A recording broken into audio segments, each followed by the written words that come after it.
Assalamu alaikum, everyone. Thank you very much for joining the program today.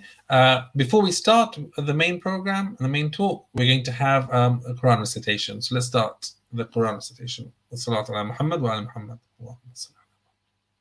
أعوذ بالله من الشيطان الرجيم.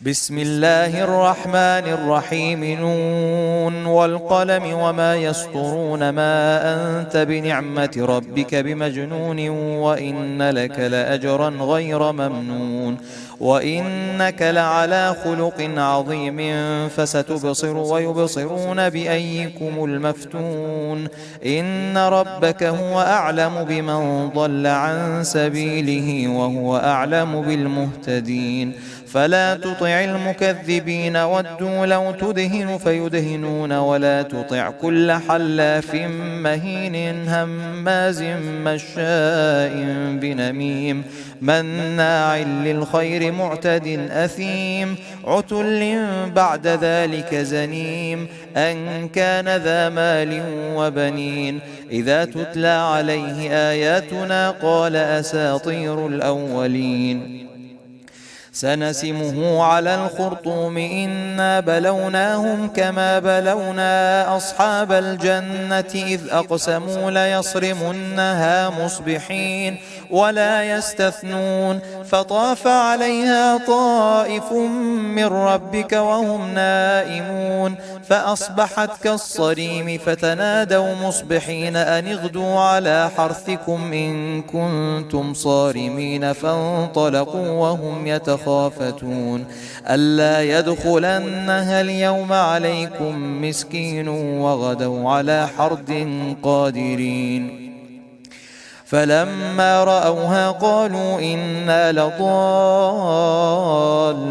بل نحن محرومون قال أوسطهم ألم أقل لكم لولا تسبحون قالوا سبحان ربنا إنا كنا ظالمين فأقبل بعضهم على بعض يتلاومون قالوا يا ويلنا إنا كنا طاغين عسى ربنا أن يبدلنا خيرا منها إنا إلى ربنا راغبون كذلك العذاب ولعذاب الآخرة أكبر لو كانوا يعلمون إن للمتقين عند ربهم جنات النعيم أفنجعل المسلمين كالمجرمين ما لكم كيف تحكمون أم لكم كتاب فيه تدرسون إن لكم فيه لما تخيرون أم لكم أيمان علينا بالغة إلى يوم القيامة إن لكم لما تحكمون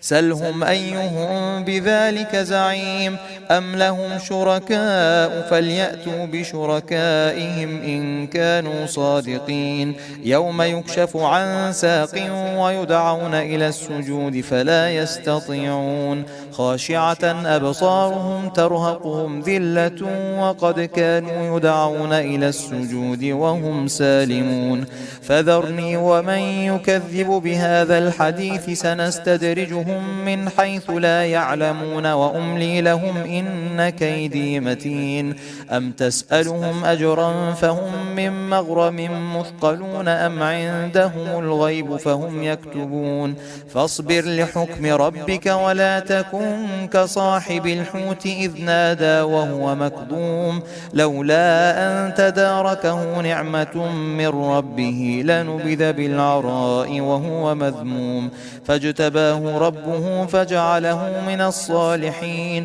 وإن يكاد الذين كفروا ليزلقونك بأبصارهم لما سمعوا الذكر ويقولون إنه لمجنون وما هو إلا ذكر للعالمين صدق الله العلي العظيم. Thank you very much for that beautiful recitation. We're now very fortunate to have Maryam who will be speaking to us on the topic of do we really want to criminalize all hate speech? Maryam is a specialist in criminal law and has experience in a wide range of criminal offences. She's defended in cases of conspiracy to supply firearms, politically motivated offending, from terrorism to protest, financial crime, and many other areas. She's worked on several high-profile terrorism cases during her secondment with Reprieve, representing leaders of political parties sanctioned as terrorists by the US and the UK. She was part of a team that brought the first due process challenge in the US against the inclusion of a US citizen on a kill list, whilst reporting on the conflict in Syria. She has a strong interest in cases involving the conflict in Yemen and legal challenges to the use of state extrajudicial killing by drones and or mercenaries. She's experienced in advising on appeals against conviction and sentence before the Criminal Division of the Court of Appeal, and she's become specialized in the cross-examination of police officers. And after several successes where her clients have been acquitted of obstructing police, she now advises on civil action in findings of unlawful conduct. She's determined to encourage other ethnic minority women to enter and stay in the profession, and has spoken with students in schools in Hackney and urban lawyers conferences. So it's a real pleasure to have Maryam here speaking to us on this topic. So do we really want to criminalize all hate speech? So without further ado, I'd like to welcome Maryam to give her talk. Thank you so much. Thank you. Assalamu alaikum to everybody, and thank you to Salam Talks and Miqdad Versi for inviting me here and having me here to speak on this really interesting topic.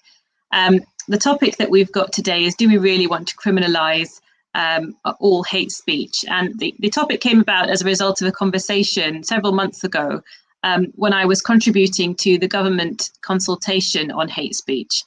The submissions for that closed last December, and since then it's sort of sparked a really number of really interesting conversations about whether actually Muslim communities are ready or supportive of the legislative changes that may come about following the consultation. So to kick off, I'm going to give you some context about where the current legislation on hate crime stands and how do we define hate crime in the UK at the moment, where some of the proposals are headed, and then addressing that question of whether we, the Muslim community, are really ready and want the law to protect against all hate crime. So to begin, what is hate crime? Hate crime refers to existing criminal offences such as assault, harassment, or criminal damage, where the victim is targeted on the basis of one or more what are called protected characteristics, whether they're race, religion, sexual orientation, or disability. And the crime is therefore considered more serious as a result of that particular targeting. In England and Wales, a hate crime is committed if the offence was either motivated by hostility towards that protective characteristic. So, for example, if somebody commits an assault against a gay person and the reason for their assault or the motivation behind it was because they held homophobic views, or secondly, because the person demonstrated hostility towards that protected characteristic at the time of committing the offence. So, for example, if somebody defaced the front of a synagogue with a swastika, you could say that defendant demonstrated hostility at the time of committing that particular offence. And there are also a number of hate speech offences. These include offences of stirring up hatred, for example, through the dissemination of inflammatory racist material, and the offence of racial chanting at a football match, for example. Now, lots of other countries have hate crime and hate speech laws, but there's a significant variation according to their own cultures and traditions about the types of characteristics that are protected and to the extent to which they are protected. There's also a great deal of variation even between England and Wales and Ireland on the legal tests that are applied and the mechanisms by which the law recognises that behaviour as hate crime. And so the main issues that the consultation considered were, one, who should be protected by hate speech and hate crime laws? In particular, should there be more consistency of protection across existing characteristics?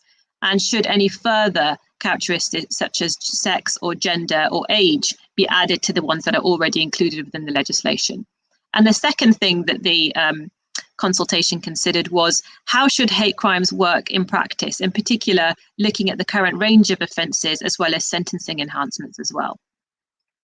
So dealing with how hate crime is currently criminalised, there are two ways that works. Either you can have aggravated offences, so that's where separate aggravated versions of 11 existing criminal offences, including assault, public order offences, harassment and criminal damage, which carry higher maximum penalties than the base offence to which they relate. So you can have racially aggravated or religiously aggravated public order or harassment or criminal damage, for example. And then you have a different way that the law deals with, and that is through enhanced sentencing, which is available for all criminal offences, not just those 11. And that requires the sentence to be increased to mark that there has been an aggravation by virtue of hostility demonstrated towards a particular group. And that what usually happens is that when the sentencing exercise is conducted, there is a particular section within the sentencing guidelines that would allow for an uplift in sentencing if there was some element of hostility demonstrated by the defendant when they were committing the offence. So there are a couple of important distinctions between the two ways that those operate. Firstly, for an aggravated offence, the hostility has to be proven at the trial stage. So when the person is in court and going through their trial, whether it's in the magistrate's court or the Crown Court, as part of the finding of guilt for the offence before a jury or some magistrates, is whether they have to have found that that particular conduct was motivated by hostility within the trial. Whereas for enhanced sentencing, this occurs only at the sentencing stage. So once you've established guilt for the offence and the person has either pleaded guilty or been found guilty, the aggravated offence would apply in respect of racial and religious hostility only. Enhanced sentencing applies for race, religion, sexual orientation, disability and transgender status. And so there's a disparity that currently exists within the legislation as it currently stands. There are also specific offences of stirring up hatred in respect of race, religion and sexual orientation, but there's no equivalent offence for disability or transgender status. And those are quite serious offences. So if you can prove, or if you're found to have been proven that there was an element of stirring up hatred in relation to race, religion or sexual orientation, there is an uplift that can be applied with a maximum penalty of up to 7 years imprisonment. But the most interesting question about all of this is where those disparities lie. For me, is whether one that Muslim communities often shy away from, which is, are we prepared to stand up for the rights of other groups? And do we want all groups to receive the same protection? And in an increasingly polarized world, it can sometimes feel like the easy way out is to remain neutral and remain outside of these discussions in order to stay safe and to guard yourself in a dangerous world. By virtue of having these conversations, we open ourselves up to criticism and trolling. But of course, if you're not personally attacked, why risk anything for those people who are being attacked? As long as I'm protected, why should I worry about other people's rights? But in my view, there's a reason why Islam places a duty on Muslims, no matter the odds, to stand up against injustice and to stand with people who are oppressed, regardless of their backgrounds. And there's a reason why we shouldn't be neutral in the face of conflict, oppression and injustice. And I'm going to go through a number of reasons why I think that's the case. I can't speak, of course, for 1.8 billion people, but there's a benefit, I think, into internal reflection within our own small communities, whether it's through Salam talks or in small groups of academics or lawyers or just amongst our own families, about the reluctance of some parts of our community in standing up for and supporting the rights of, for example, transgender and homosexual groups because of a perceived inherent conflict with Islamic traditions and rulings on the permissibility of engaging in homosexual acts or the permissibility of changing one's gender. And so the Islamic moral compass of our community isn't entirely calibrated on these issues. And to this day, I am still asked in equal measure by older people and young Muslims who are aspiring to be barristers or lawyers, whether I feel I'm being unfaithful to God by defending gay rights in my work. And interestingly, I have found consistently that the people who question me on that topic are far less concerned with my representing people who commit homosexual adultery or when an offence is aggravated by the consumption of alcohol, but there's a particular fixation on transgender and homosexual issues that I find quite interesting. And to me, the answers are plain, that there is nothing within our religion that prevents us from standing up for justice for all members of society.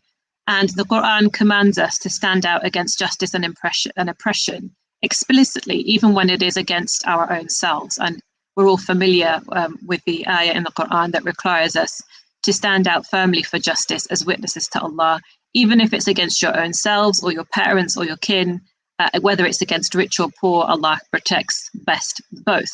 And don't follow your own interpretations and your own understandings, lest you swerve. And if you distort justice or decline to do justice, then Allah is acquainted with what you do. And so the crux of Islamic law really is the realization of justice. And as a Muslim and as a lawyer and someone who works in the field of human rights, the question of, do I want all hate speech towards all groups criminalized? To me, the answer is a very clear and resounding yes.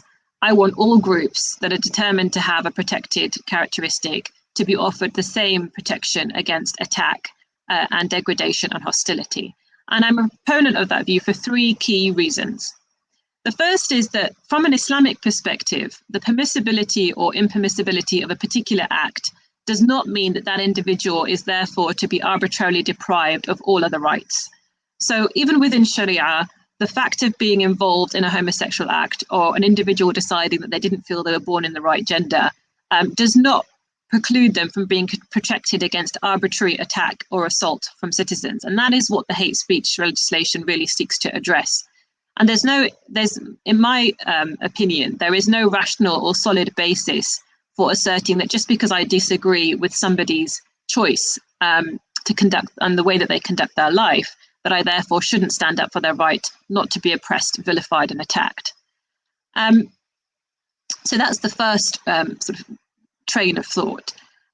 The second is that from a very common sense and logical perspective, and sort of moving away from the religious justification, as a member of a minority group myself, and as members of a Muslim community who are a minority group in the country, I would rather align and champion and fight for the rights of other minorities groups who are understanding, mutually supportive of my cause, than be in a camp that is either neutral on the issue of minority rights or worse, restrictive of minority rights and stamps on others' rights to be free from degradation. Especially for me, where it's happening in the name of misguided notions of Islamicness. And I find that particular strain of refusal to support minority rights harmful when it's not based on a solid understanding and it's heavily rooted in cultural fixations or taboos against particular groups. Thirdly, and finally, I'm very conscious of what the Quran commands, that justice is as a fundamental right, and that there is an obligation on all Muslims to strive towards fair treatment. And that's not just reserved for Muslims or people that you agree with. And Surah Al-Ma'idah is very clear that people who believe should stand out firmly for Allah as witnesses to fair dealing. And that's not just restricted to Muslims or to our own communities, but justice is said to be next to piety, and that we should all fear Allah about whether we are just. And so in my view, the justice is necessitated by nothing other than our shared humanity. And we must be just towards all other human beings, regardless of their particular characteristics.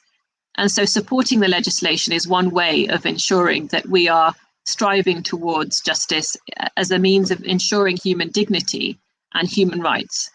And it's not, in my view, inconsistent with our own religious practice. Justice is what we ask for of each other, what we expect of each other, regardless of any of our affiliations, loyalties, affections, or prejudices. And it's not something that exists solely in the courtroom. Whilst we're speaking specifically about the offences of stirring up hatred and within the context of the UK legislative framework, we're also ultimately answerable to Allah, the ultimate judge, about how we conducted ourselves on earth. Were we just? There are specific points within the legislation. So, for example, sections 29JA, which look at the offences of stirring up hatred, that apply specifically to racial groups, but there's a disparity in the way that those are proven in law against religious groups and against transgender groups and against traveller groups. And so the consultation looked to kind of equalise all of those protected characteristics And in my view, that's something that we should support, and it's something that the Muslim community needs to have internal reflection about before really feeling uncomfortable, so uncomfortable that they can't have the conversation to start with, but also before challenging ourselves on these specific notions of whether our lack of understanding about how the Sharia operates means that we are unfairly discriminating against others to our own detriment. So to conclude, and I'm not going to say too much more, what the government consultation is really asking is a question that I think as Muslims we have to ask ourselves. Are we ready as a society to say that all protected groups should receive the same level of protection? I would say we should be ready if we're not. Thank you.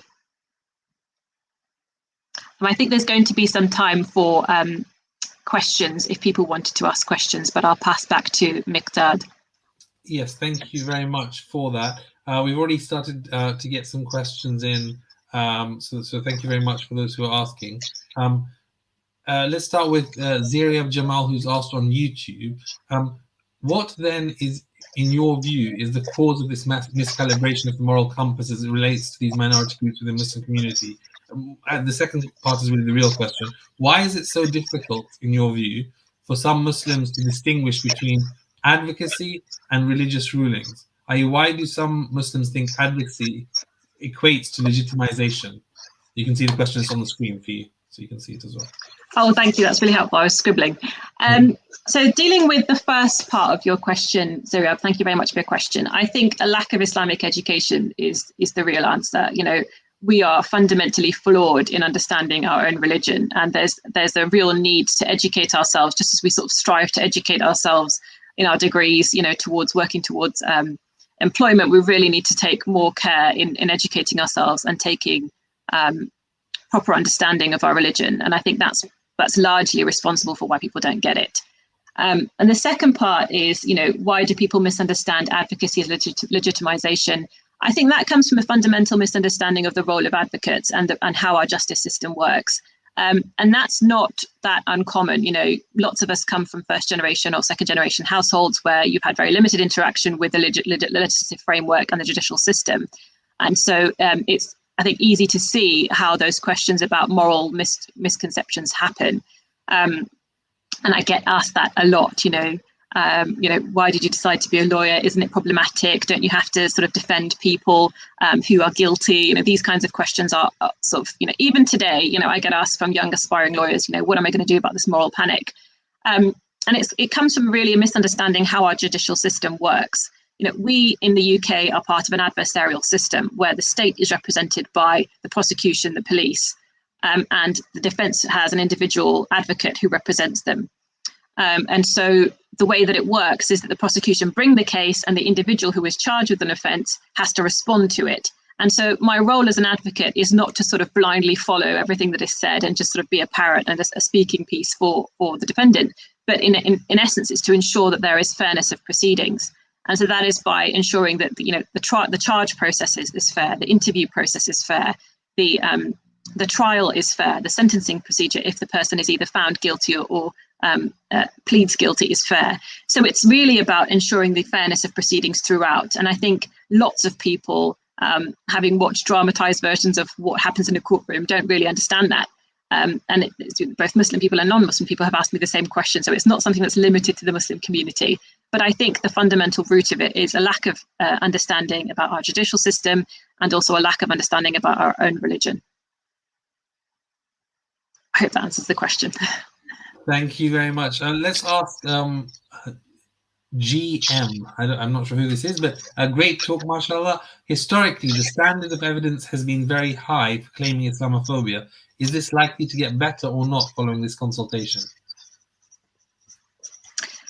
Yeah, so that's true that, you know, if you were to look at the stats from, say, Tell Mama or others about how much, you know, reporting is linked to the actual prosecution, the statistics are significantly drop. So even as it currently stands, if I'm just going to pull up the stats so that you can see the comparators, even as it currently stands, in 2018, there were 124 reports of Islamophobic incidents.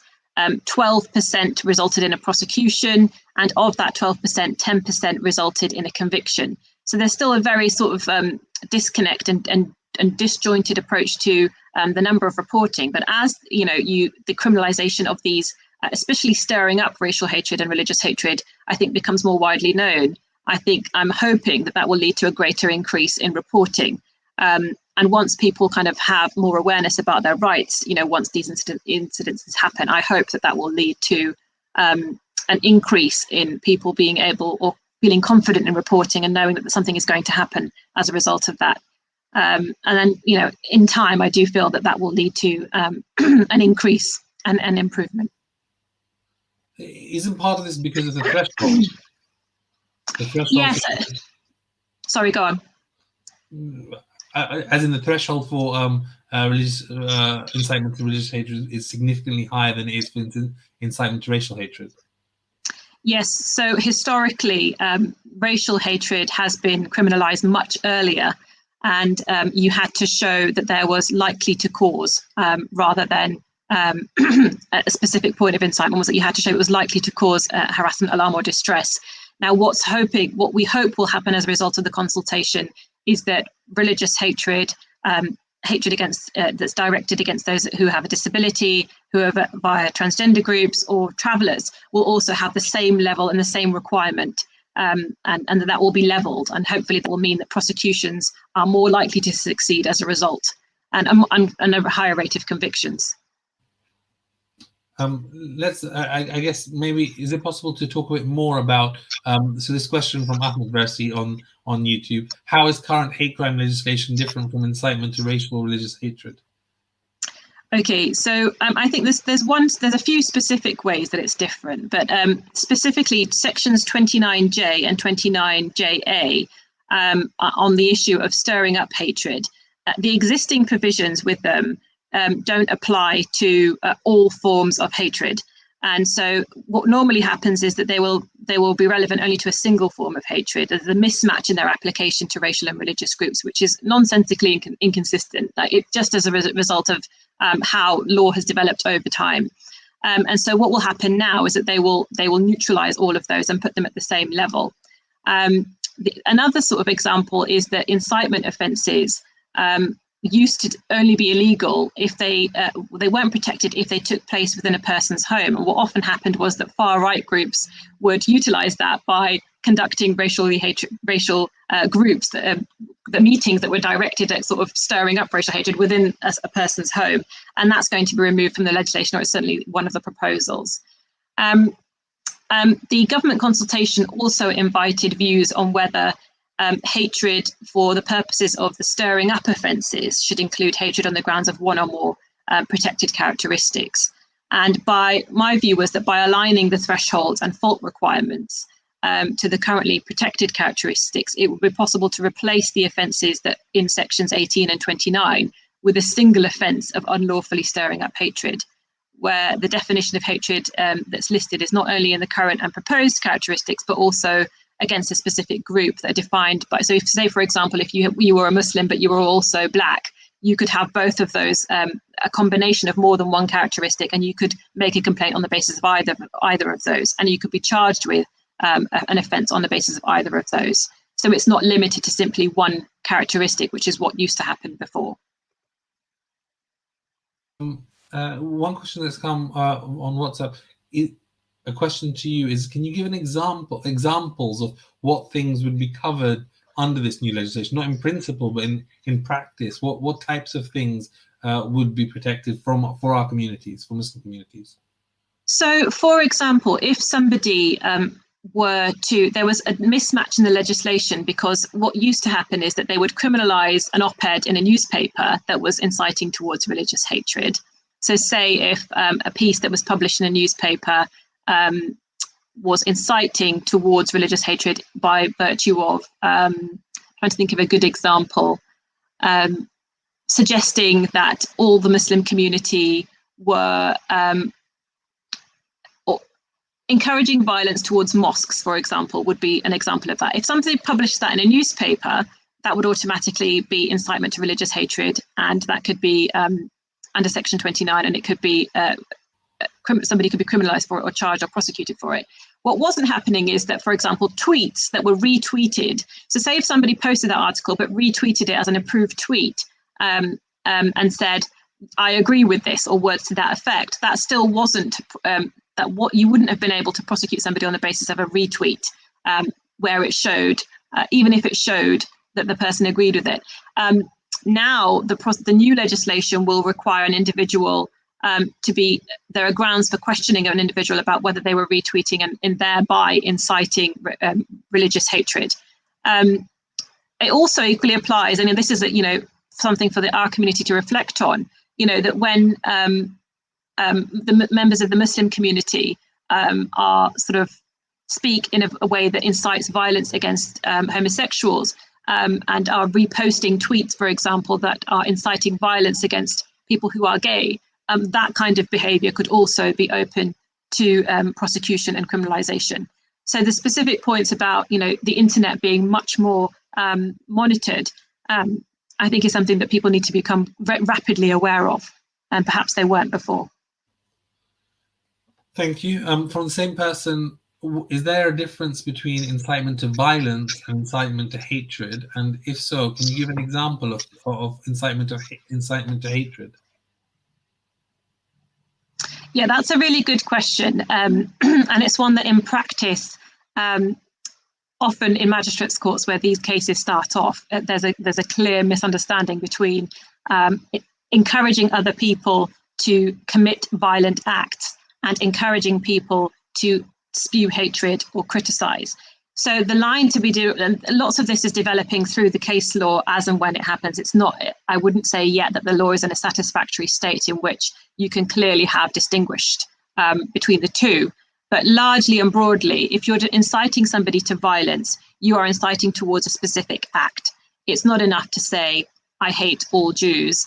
You would have to specifically mention that you were inciting somebody towards committing acts of violence and specific acts of violence before that person could be criminalized for the inciting towards violence. Where it was hatred is, for example, encouraging others to attack that person on the basis of their protected characteristic. And that can be as simple as producing a blog, for example, on an internet website that encourages people to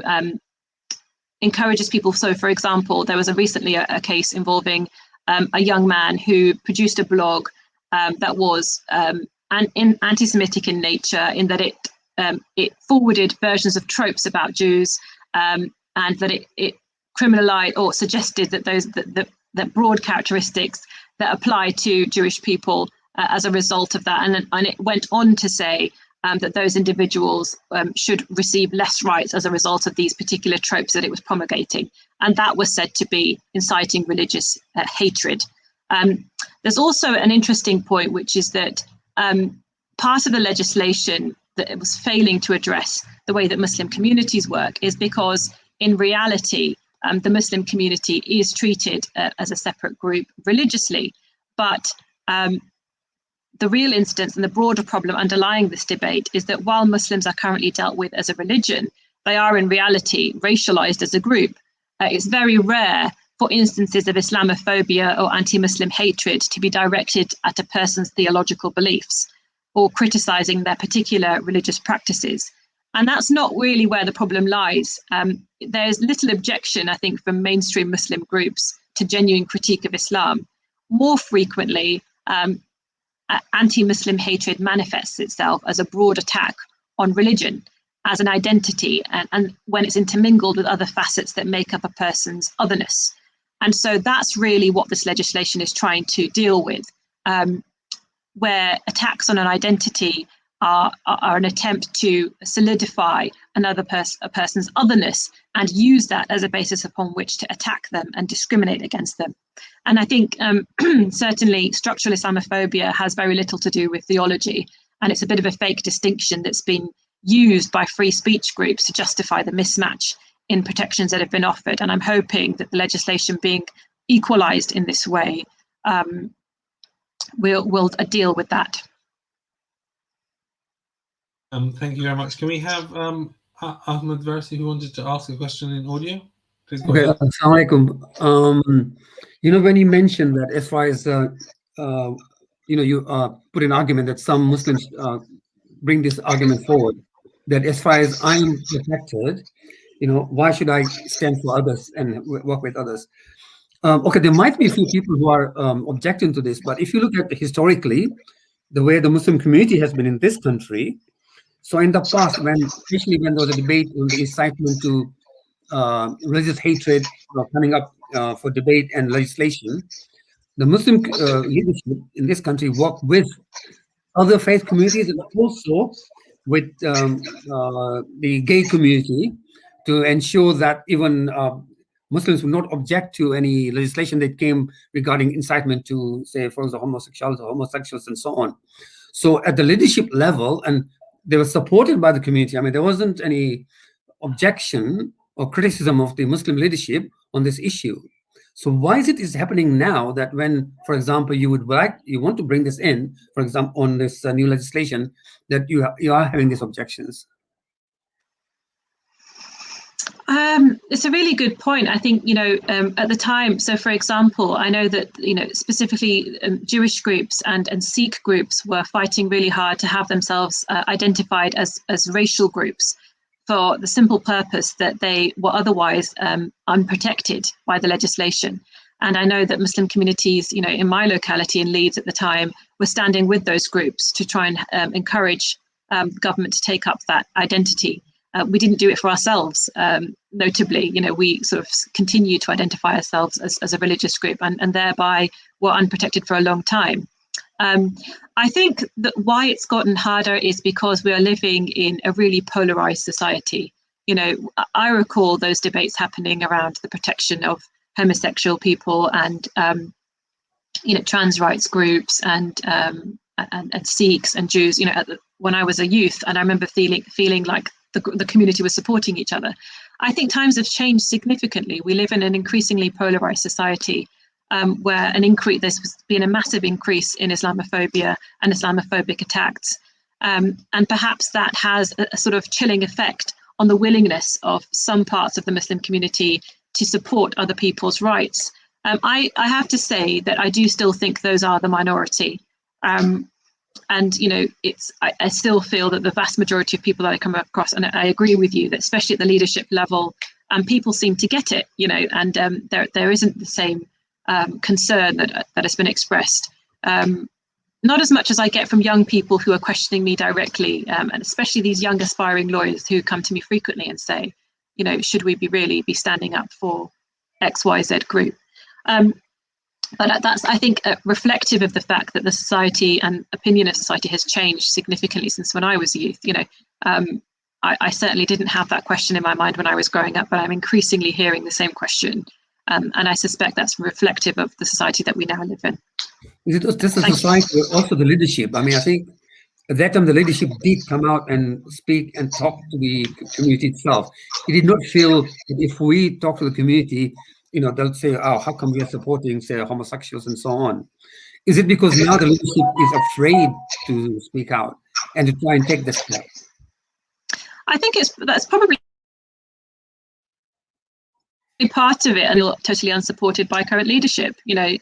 We have a prime minister who ridicules part of our Muslim community and has done so consistently, and that of course has a knock-on effect on willingness of the Muslim community or certain parts of the Muslim community to sort of engage with these discussions and have faith that actually the processes are fair, that the legislation is well intended, and that that they will be listened to. So I'm sure that certainly has a knock-on effect. Yeah. Okay, thanks. Thank you for your question. Great. Another question that's come through, which is related to Muslim speakers. So the question is, when there are Muslim speakers at mosques, what types of things would they not be able to say when it comes to the faith belief, when it comes to trans issues or gay rights issues, if these changes get put into law? It's a really interesting question. Is it going to restrict our speech as well? I mean, to the extent that speakers who are calling for violent attacks against gay groups, it will restrict them. But is that such a bad thing? To the extent that any of our speakers, and I've never been to a khutbah where I've heard anyone fixate on this issue ever, and I suspect it's a very small minority who ever speak on the issue. But if they are speaking on it, things like inciting violence against homosexual groups, things like singling out a particular community for violent attacks, or making tropes about particular communities. If you had an imam who had a particular fixation on one particular group and was speaking about them in a way that was likely to incite violence. Isn't inciting violence already covered under legislation? It is already covered under legislation. I think, for example, if an imam were to, if an imam were to fixate, so at the moment, the transgender groups are not covered under law. Okay, if they were to become covered under law and an imam were to fixate about this particular issue by saying things like, I'm trying to think of a particular phrase that might be caught within the legislation without sort of putting words into anyone's mouth. If the imam were to say that transgenders are an abomination and they should be stopped, and we should do everything within our power to stop people from being allowed to change their gender through any means necessary, that's the kind of language I think that might be caught by the legislation. Because it's asking people to take on a responsibility for physically preventing somebody from expressing their transgender identity. But it stops short of, sorry. No, please continue. I think anything that stopped short of requiring others to go and take a physical act, and wasn't specifically in telling people to discriminate against people of a transgender group, wouldn't be caught by the legislation. And there have been plenty of sort of pushback from free speech groups that say I should be allowed to criticize and ridicule and offend. And I would support that, because actually, equally, the words insulting have been removed from Section 29 within the legislation, because it's not deemed, after sort of lengthy and negotiations with free speech groups that said that, look, we should be allowed to offend people. We shouldn't be allowed to sort of cause them to be discriminated against, but I should be allowed to criticize or academic, for the sakes of academic rigor or theatrical, display, I should be allowed to sort of criticize and ridicule. But that's quite different to inciting hatred against a group. And it's a very fine line. It's a very fine line to be drawn. And often what we'll see in the courts is that where it has led to some kind of discrimination, it's easier to that particular conduct has incited religious or racial or hatred towards a particular group of protected characteristic. Where it's resulted in, I put out a tweet, but nothing has actually happened as a result of it, and it's sort of knock-on effect of creating hostility, it's much harder to prove.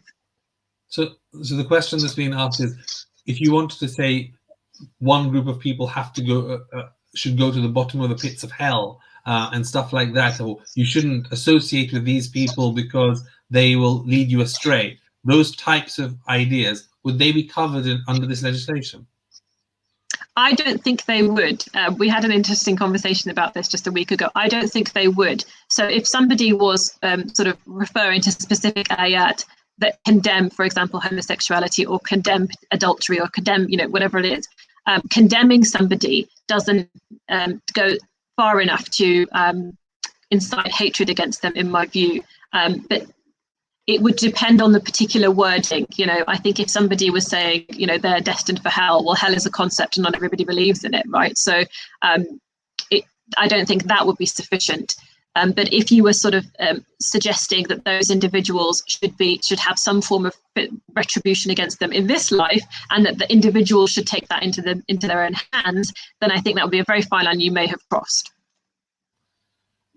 Thank you very much. I think this is always going to be quite a difficult area. The final question. It's very finely balanced. Great. The final question, I think, is one from GM on YouTube. Another one saying, could media platforms be prosecuted under the new legislation?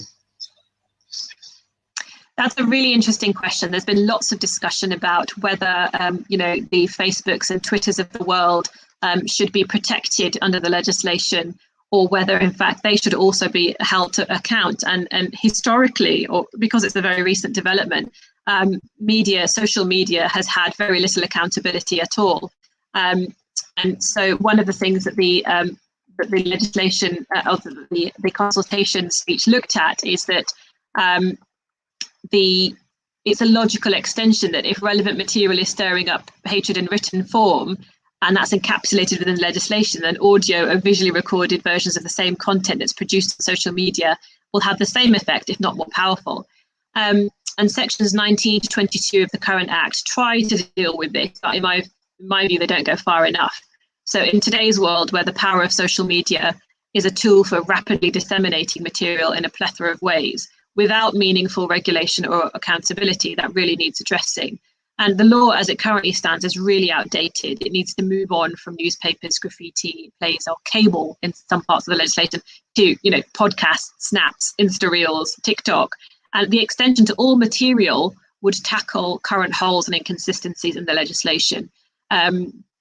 And a failure to do that really allows for quite absurd inconsistencies and loopholes for groups that are seeking to avoid criminal detection. An example that I thought of was that if I write something in an op-ed in a newspaper, the newspaper couldn't be prosecuted for it. But the individual who wrote the article that intentionally stirs up hatred against a group would be covered by the legislation. But if they would put the same content on Snapchat post or Telegram channel, it wouldn't necessarily. And the same consequences for the author and proponent of that material should apply on both platforms. But it could be that the current legislation has unwittingly created a really messy loophole. There are groups that say that actually the Facebooks and Twitters of the world need to be allowed to disseminate material and not be sort of thwarted from doing that. But of course, there needs to be a balance in it, and the current categorization could lead to unintended consequences that material that demonstrably incites hatred on social media can't be the subject of a prosecution. The online platforms themselves, under the EC directives, an online hosting service isn't criminally liable if, one, it doesn't have actual knowledge that the material is threatening and provided with the intention of stirring up hatred, and two, upon obtaining such knowledge, it acts expeditiously to remove or disable access to the information. So it's a much lower threshold than what's required of offline hosts. So if it's a bookseller, they have to have reason to suspect that the material is going to be inciting, stirring up hatred. It's a much lower threshold for offline hosts than it is for online hosts. And the lack of any real regulation of online hosts has led to a widespread of intentional hate material. And so in my view, the approach that's favoured is greater regulation that anticipates that a host would become reliable if it fails to remove or restrict access to material as soon as it becomes aware of it. And so most sites, you will have noticed, now have a reporting function. And for Facebook, it's quite a recent thing where they have now, you can report, you used to be able to report it that it goes against the community standards, but now it's got a specific thing for religious hatred, which it didn't used to have. And that's largely as a result of these consultations that are going on, because pretty soon that will be an obligation on all online platforms. Thank you very much. There have been a few more questions, but I think we have run out of time. But the depth of questions shows the interest people have in this topic. So thank you so much, Maryam, for giving us the opportunity to learn and listen and hear from your expertise and talk about this really important topic. And maybe we will get a chance to hear from you again in the future as well, inshallah. Inshallah. Thank you so much for having me, and thank you for everyone for engaging in what's really an interesting topic. And I think we're going to see that there's going to be lots of discussions that happen in the next few months as the legislation develops. So thank you very much for having me. Thank you. And just a couple of announcements before we finish. This Sunday, we have the Wiladat Imam Mahdi alayhi salam, a talk by Sheikh Nourus, and the program starts at 6:30. Next Friday, we have Munab El-Brahmi from South Africa speaking to us about conceptualizing courage and resistance in the life of Zainab bint Ali alayhi salam. And she's an author of a book on the topic.